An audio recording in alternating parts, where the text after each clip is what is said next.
Welcome back to Daily Blast Live. We're listening to you. It's time for Fifth Host, where your comments are part of the discussion. Now, in Washington, D.C., go D.C., students are getting the message, cover up before you can learn.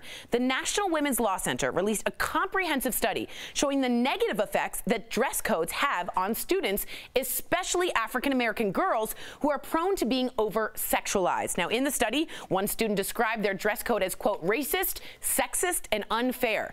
Get this, black girls are 20 times as likely as white girls to be suspended for minor misbehaviors like wearing a short skirt or a hair wrap. So are dress codes culturally biased? Take it away, Erica Cobb.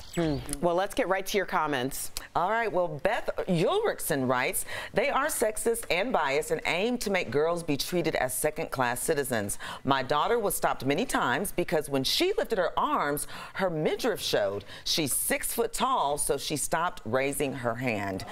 Wow, that is sad, especially when I say sad. I have a cousin that's like 6'2" at Narvi. I think you guys have met her before. And when she was growing up, she was very, very awkward. And it is a lot of times, I think, placed on females. And what's interesting is, to me, is sometimes it's not so much what you're wearing. It's the person that looking at it that feels uncomfortable. Because the person that's 6 foot or 6'2", they feel comfortable in their skin. So I'm sorry that they had to go through that.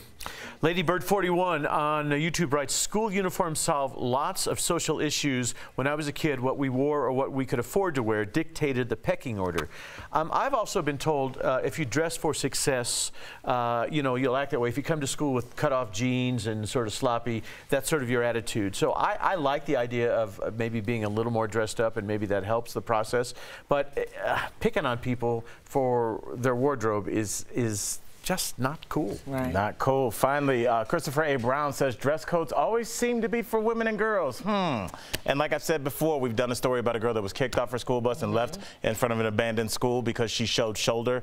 We did a story where a girl was that was braless was forced to put Band-Aids over her nipples. We haven't done one story about guys yet, so Yeah. I have Band-Aids on my My nipples. mother Sorry, did remind me you were running a marathon. That's right. of a story where I was singled out by my principal and forced to change in front of everyone. Not change in front of everyone, but forced to change because my skirt was too short. And you still remember it. I was wearing the same humiliating. skirt as the girl next to me.